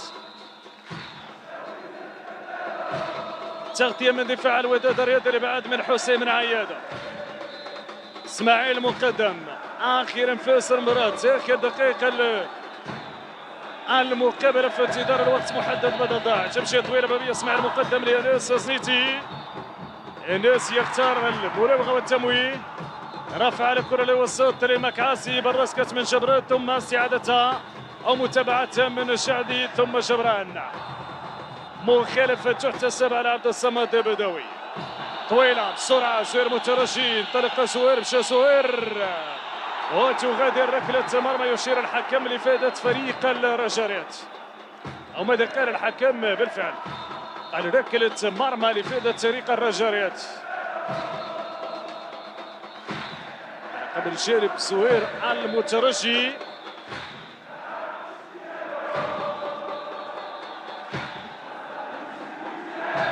يفتت تدخل على جبل حركس. منذر الكبير متخوف من الدقائق الأخيرة من آخر فاس المباراة، لا يريد أن تتلقى شباك فريقه هدف. يعرف بأنه الانتصار اليوم معنويا وتنقيطيا مهم في هذه الظرفية لفريق الرجاء على المستوى المحلي. الوداد باحث من أجل صدارة البطولة، وبذلك الرجاء إلى حدود اللحظة يقدم خدمة للمتصدر الجيش الملكي عبر الوساطة لفائدة فريق الرجاء الرياضي. تصل الدقيقة 87 نتيجة هدفين مقابل واحد. بناء شمل الوداد، عبد الصمد بدوي تقدم، بدوي ضغط على بدوي من زهير المترجي وسط الميدان. زهير تقدم، زهير مشى، زهير يسار الكرة للجهة اليمنى. حسين بن عيادة عبر المان العرضية عبر القائم الثاني. أيمن الحسوري كنترول تكتسي طبعا الخطورة لفريق الوداد. العرضية فرصة وإبعاد بضربة رأسية، تسديدة حسين بن عيادة سدد لكن جانبا على مرمى الحارس زنيت. واحدة من الفرص والبدايات الهجومية القليلة في الجولة الثانية للوداد.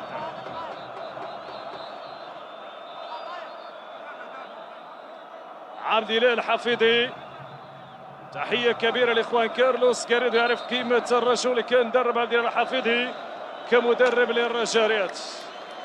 سيغادر محمد زريد.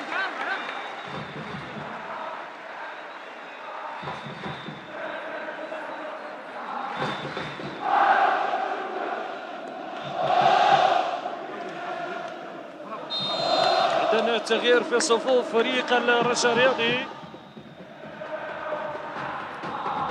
دخول عبد الله الحفيظي مكان محمد زريدة.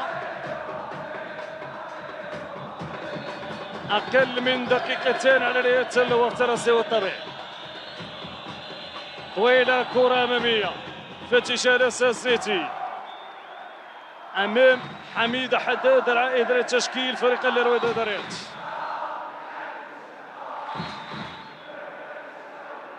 من الطرف الأيسر بوركسوت، عبد الله حفيظي، مراوغة من عبد الله، تقدم لمكاسي، حفيظي من جديد، حفيظي كرة بينية انطلاقة وتغطية دفاعية من أبرز عنصر اليوم في تشكيل الوداد هو أرسن زولا. يقدم لقاء كبير. أرسن زولا سجل هدف وقطع عديد الكرات الخطيرة على فريق الرجاء.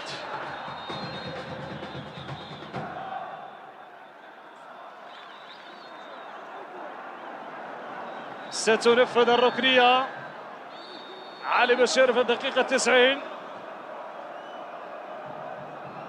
بعدها سنتابع الوقت محدد بدل ضع الذي سيضيفه الحكم رضوان جيد. حمزة الخبا والحفيدي. حمزة الخبا. ماذا هناك؟ حكم يمنح مخالفة لفريق الوداد الرياضي. بسرعة تحول أيمن الحسوني وسط الميدان من جانب أيمن. حسين من عياد.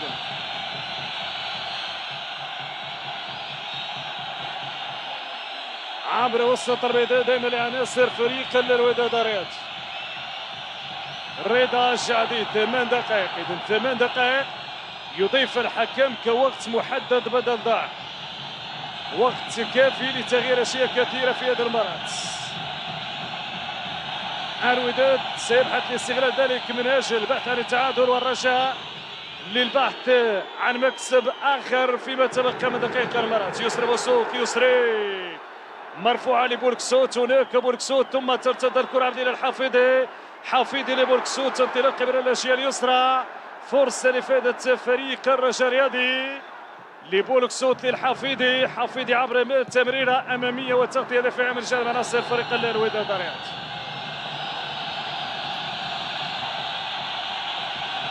من وسط الميدان رضا الجعدي. رضا. يحيى جبران. تغادر تمس لفائدة الرجاء. حفز عناصر خوان كارلوس غاريتو.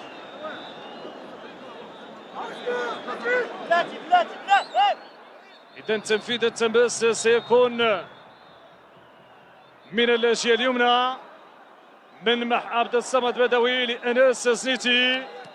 طويلة الكرة كنترول كان من وسط الميدان من يحيى جبران. أمامية الكرة لفائدة فريق الأحمر. والتغيير سيكون بإدخال ورقة مروان دودي. إذن سيغادر مهاجم ويسري بوزوق وسيدخل مكانه مدافع هو مروان دودي. يقوم بالزيادة العددية. يريد أنه يقوم بغلق المنافذ بزيادة عددية دفاعية أمام فريق الوداد بإضافة مدافع خامس هو مروان دودي. كرة ملعوبة أمامية. فرصة تسديدة جميلة. جميلة التسديدة فوق مرمى إناس السيتي. مبادرة من جانب أمين فرحان. يغادر إذن يسري بوسوق مسجل هدف الأول للرجاء من نقطة الجزاء في الشوط الأول.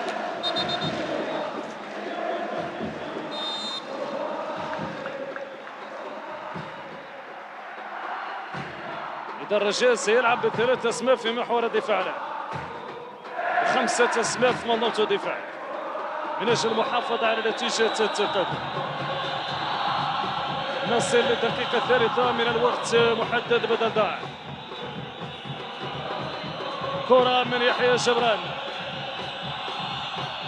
أيمن الحسوني. زهير المترجي. جبران مرة أخرى. تمرر هناك تواجد رضا الجعدي للحسين من عياد لرضا. وتغطية دفاعية رجوية تتحول هجمة مرتدة يقودها حمزة الخابا. حمزة الخابا بدون خطأ يشير الحكم يقول وصل ليس هناك خطأ. جبران من الطرف الايسر ايمن الحسوني. تقدم من ايمن فرصة تمويه من ايمن. تمرير مترشي جهة اليسرى. فرصة والاستماتة الدفاعية لعناصر الرجاء. يضغط في هذه اللحظات فريق الوداد الرياضي. ايمن الحسوني. ايمن تمريره بينيه. فرصه خطيره. فرصة خطيرة لفريق الوداد الرياضي، وفي آخر المطاف الدفاع يتدخل، دفاع فريق الرجاء الرياضي. كاد أن يفعل الوداد بهدف التعديل في حدود الدقيقة الرابعة من الوقت محدد بالتضاع والسادة والسيدات. ركلة ركنية من رضا الشعبي إلى الدار الأيمن الحسوني، وبقية أسماء فريق الوداد الرياضي هنا تنفذ عبر القائم الثالث قبل السنيتي بعد وخبا ويشمى مرتدة يقود عبد الله الحافظ. انطلق عبد الله الحافظ، فرصة وخطأ. ماذا الحكم يعلن خطأ لفائدة فريق الرجاء الرياضي. بالفعل روح رياضية كبيرة، ردة الفعل من جانب مؤيد اللافي من جانب اللاعب الدولي الليبي.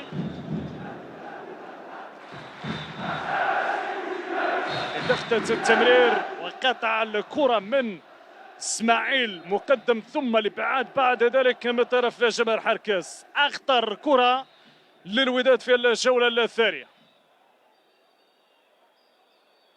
انس الزيت طويلة من انس، 4 دقائق متبقية وقال الان على نهاية الوقت الذي اضافه الحكم، محدد في 8 دقائق.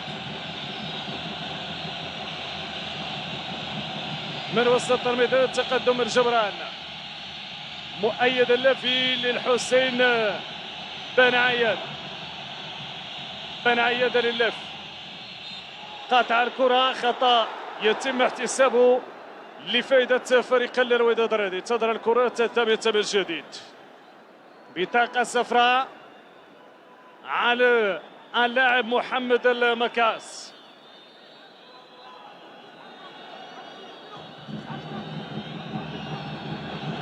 لحظة تدخل الحكم على مستوى اللقطة، مباشرة بعد ذلك إشارة بوجود المخالفة مع بطاقة صفراء لمحمد مكاس. بن عيادة إلى جانب الاختصاص المترجي، بن عيادة والمترجي من يسدد. بن عيادة تنفذ فرصة، مرت أمام أظن بولي سامبو جونيور، بالفعل أمام بولي سامبو جونيور. حكم يمنح ركلة ركنية، يحتاج لاعب الرجاء اسماعيل المقدم، على ذلك الحكم يوجه بطاقة صفراء لاسماعيل المقدم، بطاقة صفراء لاسماعيل المقدم. ركلة ركنية ودادية ملعوبة مقوسة عبر القائم الثاني، إبعاد من جانب الحارس السنيتي، تدخل من الحفيظي، يشمل مرتدى سريع لفائدة فريق الرجاء الرياضي. فرصة الثالث للرجاء يفعل في آخر فاس المباراة. الثالث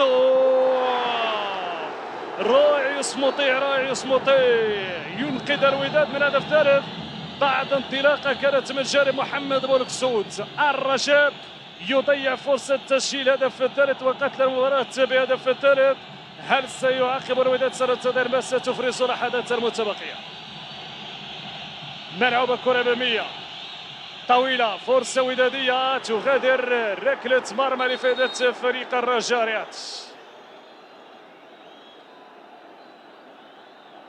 إذا المباراة تسير نحو النهاية.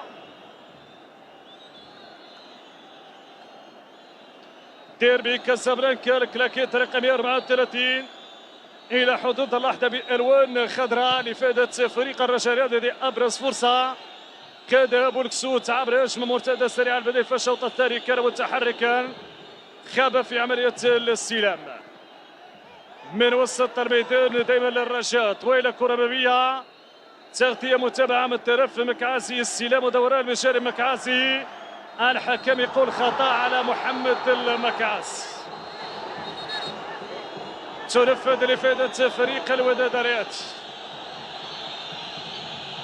من وسط الميدان جبران، أيمن الحاسوري، أيمن مراوغة، أيمن آخر فرصة للوداد في هذه المباراة. زهير مترشي، زهير يا زهير، طلق زهير خطيرة. ركلة جزاء لفائدة فريق الوداد الرياضي. زهير المترجي يصطاد ركلة الجزاء في آخر أنفاس المباراة، في آخر أنفاس المباراة، وبذلك ركلة جزاء يعلن عنها الحكم رضوان جيد لفائدة فريق الوداد الرياضي. وستكون فرصة مناسبة للتعديل النتيجة بالنسبة للفريق الأحمر. هنا إعادة اللقطة وقع في المحظور. عبد الصمد بدوي، مباراة كانت تسير نحو النهاية والحكم يعلن عن ركلة جزاء لفائدة فريق الودادات. جاش من جانب كل مكونات الرجاء الرياضي، مترجي من الاسماء الاختصاصية اللي دائما ما يعني دخولها في مباريات الديربي سواء الجولة الثانية وكذلك في التشكيل الرسمي، يعني في المباريات الأخيرة يقدم أوراق اعتماده. بطاقة حمراء لمدير الكبير، بطاقة حمراء لمدير الكبير، وبطاقة حمراء كذلك لأحد عناصر الطاقم التقني لفريق الرجاء. مكونات الرجاء لا تصدق ما يحدث في هذه اللحظات. وركلة الجزاء ستلعب لفائدة فريق الوداد الرياضي في آخر انفاس هذه المباراة بعد ما كان الرجاء متقدم في مقابل واحد. فرصة الآن للوداد من أجل تعديل النتيجة.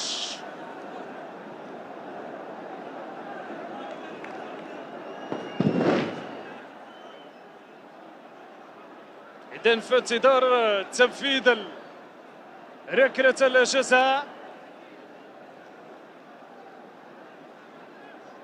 المباراة لا زالت متوقفة.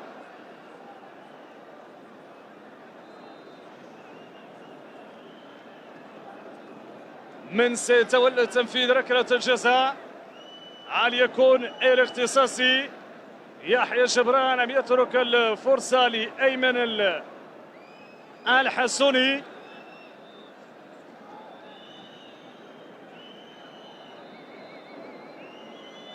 إذن فرصة لفريق الوداد لتعديل النتيجة. الآن حوار بين أيمن الحسوني وبين أنس سنيت. ردة فعل مشجعي فريق الوداد، التعادل سيكون أحسن بطبيعة الحال من الخسارة، لذلك يأملون ينتظرون يتمنون أن يسجل أيمن الحسوني من نقطة الجزاء، فيما تامر جماهير الرجاء الرياضي أن يظهر الحارس السيتي ينقذ الرجاء من هذه الوضعية.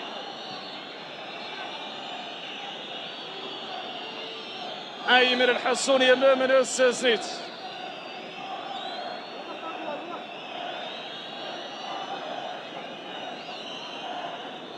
نصل الدقيقة رقم 102.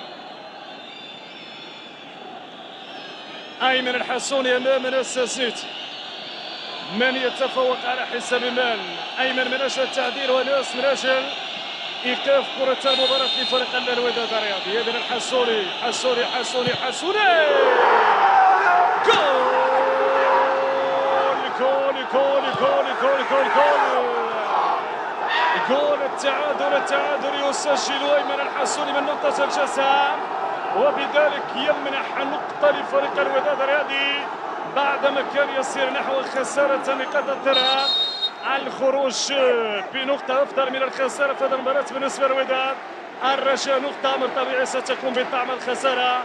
نتابع إعادة تنفيذ الكرة من جانب أيمن الحسوني على يمين مرمى الحارس السيتي الذي اختار الجهة اليسرى، لعبت بهذا الشكل ثم الهدف يأتي من جانب أيمن الحسوني. إذن النتيجة تتغير في الجولة الثانية، هدفين مقابل هدفين. الجولة الأولى سجل فريق الرجاء، بعد ذلك في آخر انفاس عدل النتيجة فريق الوداد الرياضي. حدث نفس الشيء بالنسبة للشوط الثاني، بعدما كان الرجاء متقدم بهدفين يعدل الوداد الرياضي في آخر انفاس المباراة، والنتيجة هدفين مقابل هدفين مع سعادة وفرحة كبيرة لعناصر مكونات فريق الوداد الرياضي.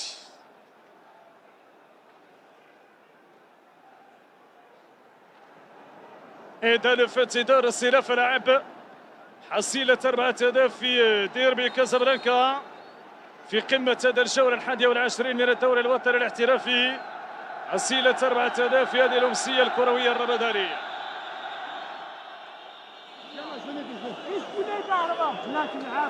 إذن استئناف اللعب من طرف عناصر فريق الرجاء الرياضي. بعدها الحكم رضوان جيد قد ينهي تفاصيل المباراة. مروان دودي من الطرف الايمن، طويله اماميه لفائده فريق الرجاء الرياضي، فرصه والابعاد من جانب عناصر فريق الوداد. الرجاء يطالب بخطا، الحكم يقول ليس هناك شيء. نهايه المباراه بتعادل هدفين مقابل هدفين.